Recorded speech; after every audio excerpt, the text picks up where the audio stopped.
தமிழ்நாட்டோட முதலமைச்சரோட ஆட்சி எதை நோக்கி பயணிச்சுக்கிட்டு இருக்கு, அதை பற்றியான ஒரு ஸ்பிரிச்சுவல் சைக்காலஜியாக நான் பார்க்குற ஒரு கண்ணோட்டத்தை உங்களோட பகிர்ந்துக்கலான்னு. அதிலும் முக்கியமாக ஒன்று, இப்போ கோவையில் காணாமல் போன சிறுமியினுடைய ஒரு வழக்கு, இது சார்ந்தும் நம்ம பேச போகிறோம். ஃபர்ஸ்ட் ஆஃப் ஆல், இப்போ கோவையில் ஒரு சிறுமி பாலியல் வன்கொடுமை செய்யப்பட்டிருக்காங்க அப்படின்னு ஒவ்வொரு காலகட்டத்திலையும் பார்த்துட்டே வாங்க. எஸ், ஒரு குறிப்பிட்ட ஒரு டைமுக்கு அப்புறம், ஒரு 4 வருஷத்துக்கு அப்புறம் பாலியல் வன்கொடுமை தொடர்ந்து இந்த நியூஸஸ்ன்றது ரொட்டீனாக வந்துக்கிட்டே இருக்குது. இதுக்கு ஒரு ஆக்ஷன்றது விஜய் எப்படி எடுத்திருக்காங்க அப்படின்னா, இருக்க போலீஸ் தானா முன் வந்து எடுத்திருக்காங்க. கவர்மெண்ட் பண்றதுக்கு முன்னாடி ஒரு டிபார்ட்மெண்ட்டை சார்ந்தவங்க இதுக்கு என்ன ஆக்ஷன் எடுக்கணுமோ அந்த ஆக்ஷனை முழுமையா தன்னோட கண்ட்ரோல்ல வச்சு செயல்பட்டதுனால தான் அந்த 25 மணி நேரத்தில் அந்த ஒரு பொண்ணுனுடைய கேஸ் ஃபுல்ஃபில் பண்ணியிருக்காங்க.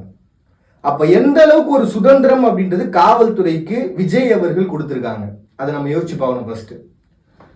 ரெண்டாவது திங், ஸோ இந்த பாலியல் வன்கொடுமைன்றது ஏன் இன்னமும் நடந்துகிட்டு இருக்கு? இப்போ நம்ம எஜுகேஷன்ற ஒரு கான்செப்ட் வரும்போது, செக்ஸ் எஜுகேஷன்ல உண்மையாவே தமிழ்நாட்டில் இருக்கக்கூடிய மக்களுக்கு ஏத்தா மாதிரியான ஒரு எஜுகேஷன்றது மக்களுக்கு போய் சேருதான்றது பெரிய கேள்விக்குறி. இப்ப கூட நீங்க ரிப்போர்ட் எடுத்து பாத்தீங்க அப்படின்னா, கிராமத்தில் இருக்கக்கூடிய பெண்கள் தன்னுடைய அந்த செக்ஷுவலான அந்த ஒரு ஃபீல்ன்றது கிரியேட் ஆகிற அந்த சமயத்தில், முதலிரவு நம்ம சொல்றோம்ல, அந்த கான்செப்ட்ல முத்தங்கள் இல்லாம உடலுறவு நடக்குது அப்படிங்கிற சைக்காலஜிக்கல் பூர்வமான நிறைய கட்டுரைகள்ன்றது வெளில வருது. அப்ப கலவினா என்ன, புணர்ச்சினா என்ன அப்படின்ற ஒரு அடிப்படையான ஒரு அறிவுன்றது கிராமத்தில் இருக்கக்கூடியவங்களுக்கோ இல்லாட்டி இது மாதிரி செயல்படுறாங்க. ஏன்னா நம்ம குறிப்பிட்டு ஒரு கிராமம் மட்டும் சொல்லிட முடியாது, எல்லா இடத்துலையும் சிட்டிலையும் இருக்கிறாங்க, எல்லா இடத்துலையும் இருக்கிறாங்க. அப்ப அவங்களுக்கு ஒரு பொண்ணோட இருக்கிற அந்த மென்டாலிட்டி அப்படின்றது என்னன்றது சரியா புரியலையா? இதுக்குன்னு தனியா நம்ம எஜுகேஷன் ஒன்று பண்ணி ஆக வேண்டிய ஒரு சுச்சுவேஷன்ல தமிழ்நாடு இருக்கா? ஏன்னா காலகாலத்துக்கு நம்ம இதை பண்ணிக்கிட்டே இருக்கிறோம். இது நமக்கு தெரிஞ்ச ஒரு நியூஸ், தெரியாம எத்தனை நியூஸ் இருக்குமோன்னு தெரியல.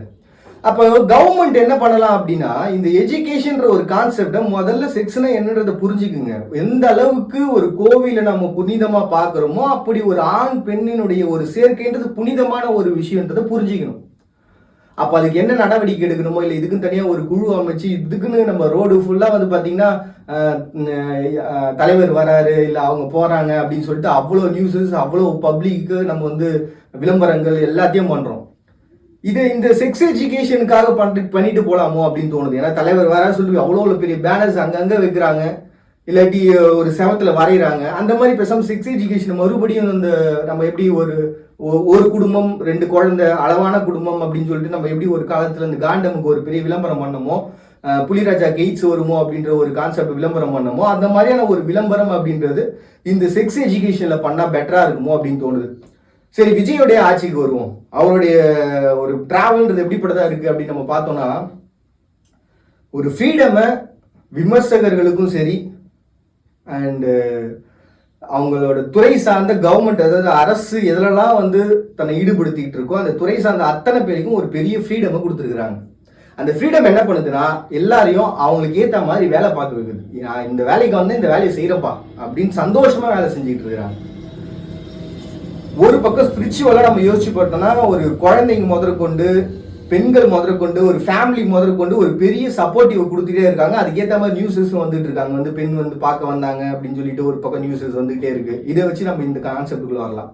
அப்போ அவருக்கு என்னன்னா, ஒரு மக்களுடைய ஆதரவுன்றது அதிகமா இருக்கிறதுனால, மக்களுடைய மனசுன்றது ஏத்துக்கிட்டதால, எப்படி நம்ம எம்ஜிஆர் மாதிரியான, விஜயகாந்த் மாதிரியான ஒரு பெரிய தலைவர்கள் நம்ம ஏத்துக்கிட்டோமோ அந்த மாதிரியான ஒரு மென்டாலிட்டியில நம்ம ஏத்துக்கிறோம். அப்ப எத்தனை பேர் கோவிலுக்கு போகும்போது அவங்க அறியாம விஜய் பத்தி பேசுவாங்க, இல்ல எத்தனை பேர் பாத்தீங்கன்னா ஒரு கடவுள்கிட்டயே வேண்ட அளவுக்கு ரசிகர்கள்லாம் இருக்காங்க. என் தலைவன் நீங்க ஹாப்பியா இருக்கணும்ப்பா, டெய்லி ஹாப்பியா இருக்கணும்ப்பா அப்படி வேண்ட அளவுக்கு ரசிகர்களை விஜய் வச்சிருக்கிறாரு. அப்படி நம்ம ஒரு பக்கம் பார்த்தோம்னா ஸ்பிரிச்சுவலா சமஸ்டாங்க. ஸோ சைக்காலஜியா நம்ம யோசிச்சு பார்த்தோம்னா, கார்பரேட்னுடைய ஒரு மூவ், எப்படி ஒரு கார்பரேட் ஒரு பெரிய சப்போர்ட் பண்றாங்க அப்படின்னா, இவர் எல்லாரையும் மீட் பண்ண வைக்கிறாங்க. ஒரு பக்கம் முழுக்க மக்களை மீட் பண்றதுக்கான ஒரு பயணம், இன்னொரு பக்கம் பாத்தீங்கன்னா தலைவர்களை மீட் பண்றதுக்கான ஒரு பயணம். ஸோ ஒரு புதுசா ஒரு அரசியலுக்குள்ள வந்திருக்காங்க அப்படின்னா, ஒரு பெரிய சப்போர்ட் தேவைப்படுது அப்படின்னா எல்லா தலைவர்களையும் மீட் பண்ணதான் முடியும். அப்படி பண்ணும்போது ஆட்டோமேட்டிக்கா என்ன ஆகும் அப்படின்னு பாத்தீங்கன்னா, எல்லா தலைவர்களுடைய சப்போர்ட்டும் நம்ம எந்த ஒரு வேலையை எடுத்தாலும் எந்த ப்ராப்ளமும் இல்லாம செய்யறதுக்கான ஒரு வாய்ப்பு கிரியேட் ஆகிடும். அந்த வாய்ப்பை கிரியேட் பண்ணிட்டு இருக்கக்கூடிய ஒரு ஃபியூச்சரை பத்தி ஒரு சரியான சிந்தனை வச்சிருக்கக்கூடிய ஒரு தலைவனுடைய ஒரு பர்ஃபெக்டான மூவ் தான் பாத்தீங்கன்னா இப்ப நடந்துட்டு இருக்க விஜய் அவர்களுடைய ஆட்சி. மறுபடியும் இதே போல அழகு திறன்கள் சந்திக்கிறார். அது மட்டும் நாங்கள் பண்ணி நீங்கள் பார்த்துட்டு இருக்கீங்க. இந்த நிகழ்ச்சி இன்ட்ரெஸ்டிங் இன்ஃபோ.